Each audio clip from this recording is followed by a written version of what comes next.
lagi di channelku. Kalian apa kabar? Semoga sehat-sehat dan selalu bahagia.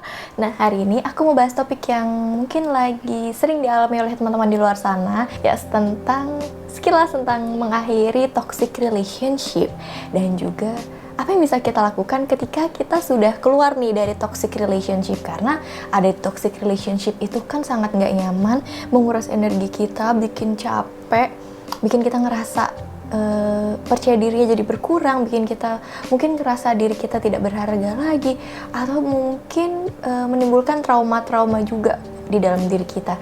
Makanya kenapa aku pengen share ini, biar kalian bisa tahu dan gimana sih caranya biar kita bisa bangkit lagi dan bisa pulih setelah mengalami toxic relationship. Simak videonya sampai akhir, tapi sebelumnya jangan lupa subscribe channelku, like dan komen videonya, juga share video ini ke teman-teman kalian. Jangan lupa follow Instagramku juga @arlinain, karena aku juga sering sharing tentang relationship dan juga mental health di sana. Oke, selamat menonton. Nah, seperti yang tadi udah aku bilang, ada di hubungan yang toksik itu capek banget, menguras energi ya. Dan yang paling bikin kita lelah adalah ketika kita udah keluar tapi kita masih punya trauma nih dari hubungan yang kemarin gitu. Sebenarnya, aku udah pernah bahas sih tentang gimana cara mengakhiri hubungan toksik, karena kebetulan waktu itu aku juga pernah mengalami toxic relationship dan kekerasan dalam pacaran. Jadi mungkin kalau kalian mau tahu lebih jelas, kalian bisa langsung nonton videonya, aku kasih cardnya di atas. Jadi, pertama kita, yang jelas kalau mau mengakhiri hubungan itu, mungkin ini emang nggak mudah, tapi bukan berarti nggak bisa.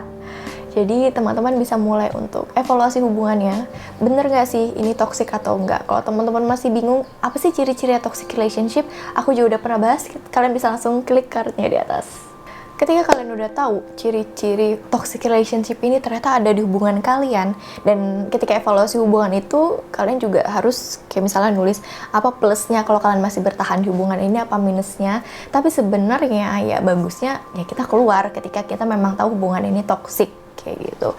Karena ya mau dipertahankan juga istilahnya kayak kita tuh menunda putus gitu. Mungkin rasanya akan lebih menyakitkan. Jadi keputusan teman-teman untuk keluar dari hubungan yang toksik sekarang itu merupakan keputusan yang udah bagus banget. Selamat karena kalian sudah berani. Karena yang bisa menyelamatkan diri kita dari hubungan toksik itu ya kita sendiri, bukan teman kita ataupun bahkan bukan pasangan kita. Nah, ketika teman-teman udah tahu hubungannya toksik terus memutuskan untuk keluar, teman-teman yang perlu ditanamkan adalah jangan pernah merasa teman-teman nanti nggak punya siapa-siapa lagi setelah putus. Karena di luar itu banyak banget yang sayang sama teman-teman ya kan. Dan duniamu itu ya nggak cuma pacarmu aja gitu, masih ada teman-teman, masih ada keluarga gitu. Jadi jangan ragu untuk keluar dari toxic relationship, dan jangan takut untuk sendirian. Karena untuk apa kita menjalani hubungan tapi nggak happy, nggak bisa bikin kita berkembang ya kan. Intinya kayak gitu sih, harus dimulai dari diri kita gitu, keberanian dari dalam diri kita. Mungkin agak panjang ya kalau aku bahas semuanya di sini. Jadi teman-teman nonton aja videoku yang udah pernah aku bahas tentang cara mengakhiri hubungan yang toksik, karena di situ lebih detail dan mungkin sangat relate karena itu pengalamanku juga. Cara pertama yang bisa teman-teman lakuin ketika sudah berhasil keluar dari toxic relationship dan mau pulih adalah dengan belajar peka sama apa yang lagi teman-teman rasain. Karena ketika kita putus pasti kita ngerasain sedih, marah, kesel, kecewa gitu, tapi ya nggak apa-apa gitu, itu hal yang wajar. Dinikmatin aja, kalau lagi pengen nangis ya nangis, nggak apa-apa, tapi yang penting adalah jangan berlarut-larut gitu. Jadi take your time, kalian mungkin menenangkan diri dulu. Kalau mau nangis nggak apa-apa, marah nggak apa-apa, tapi salurkan emosinya secara sehat ya, dan jangan berlarut-larut. Lanjut, ketika teman-teman mungkin udah oke, aku udah puas nangis, aku mau move on. Nah, sekarang saatnya belajar untuk menghadapi dan menerima kenyataan. Oke, kemarin memang kamu punya hubungan sama dia yang toksik dan bikin kamu gak nyaman, makanya kamu keluar, itu hebat banget. Dan sekarang saatnya untuk menghadapi dan menerima kenyataan. Itu semua sudah selesai dan yes, aku mau move on, aku mau kedepannya punya hubungan yang bahagia lagi, kayak gitu kan. Itu jadi Itu yang harus kita tanamkan di pikiran kita.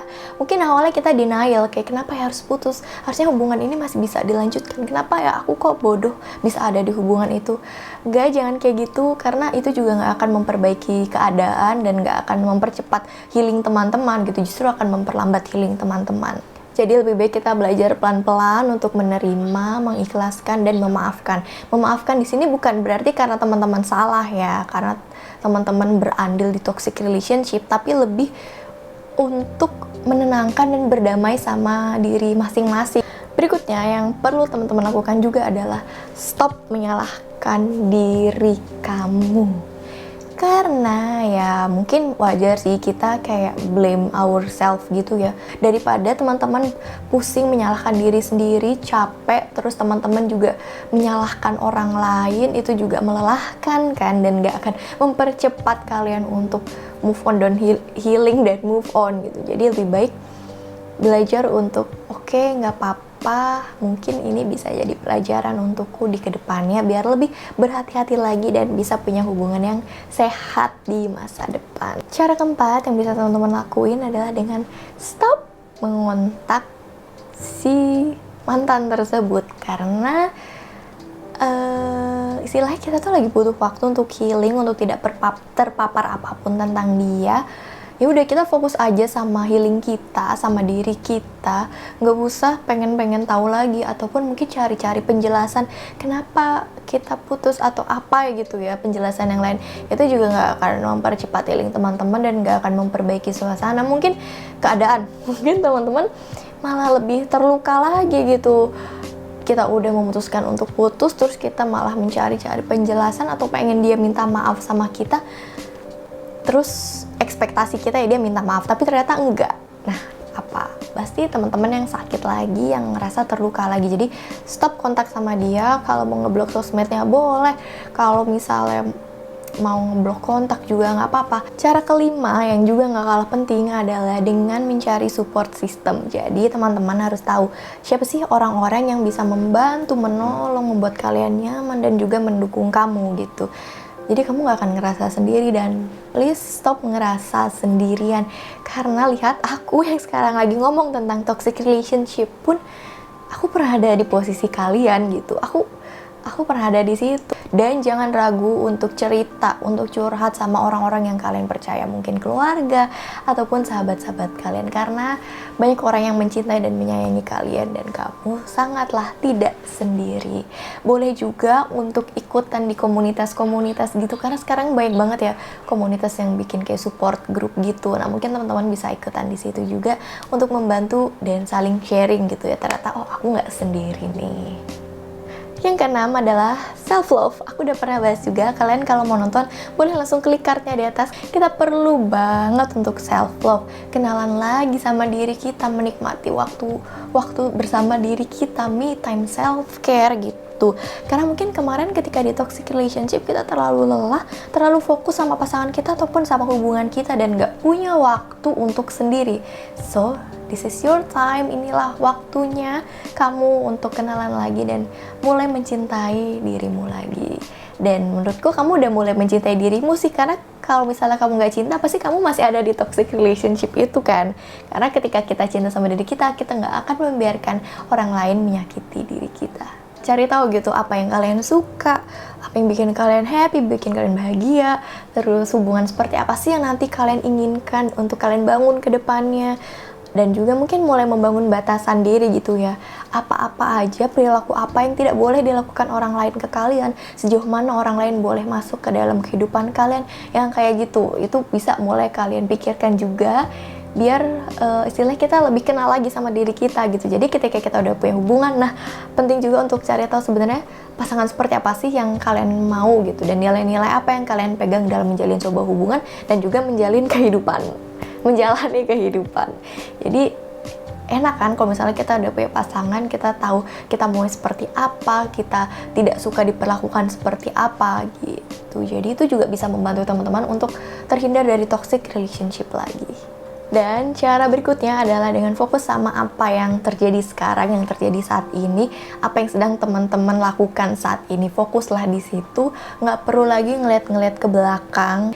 Jadi memperlama proses healing gitu. Dan ketika teman-teman mungkin ngerasa kesulitan untuk melakukan semuanya sendiri, jangan ragu untuk cari bantuan profesional seperti datang ke psikolog. Atau kalau masih belum siap, boleh juga untuk cari-cari informasi seputar healing, seputar mungkin ya kayak mengedukasi diri gitu. Boleh baca buku ataupun sekarang kan di Instagram juga udah banyak banget, di YouTube pun. Jadi kalian bisa manfaatkan akses-akses tersebut. Sebenarnya memutuskan untuk keluar dari toxic relationship itu pasti keputusan yang berat banget dan gak mudah. Jadi itu perlu diapresiasi loh, karena sekarang teman-teman udah berhasil keluar. Selamat! Dan sekarang waktunya fokus sama diri teman-teman, fokus sama proses healingnya, bukan terpacu atau terpaku sama waktunya. Tambahan dari aku punya mantra untuk kalian, jangan lupa ya, ingat kalau kalian itu berharga dan layak untuk bahagia, apapun itu masa lalu kalian. Dan kalian sangat-sangat layak untuk punya hubungan yang sehat. Dan percayalah bahwa banyak banget orang-orang di luar sana yang mencintai kamu, menyayangi kamu, dan siap mendukung kamu. Semoga apa yang aku share hari ini bisa bermanfaat untuk teman-teman. Mungkin memang gak mudah, tapi bukan berarti gak bisa. Oke? Jadi kalian harus tetap semangat. Terima kasih sudah nonton videonya. Kalau kalian punya saran topik, boleh komen di bawah atau boleh DM ke Instagram aku juga loh kalau kalian pengen cerita-cerita. Langsung di follow, jangan lupa @arlinain karena aku juga sering sharing-sharing tentang relationship di sana. Oke, jangan lupa share juga video ini ke teman-teman kalian yang mungkin lagi berjuang, ada di toxic relationship dan mau healing. Semangat, semoga kalian selalu sehat-sehat, selalu bahagia, dan see you on the next video.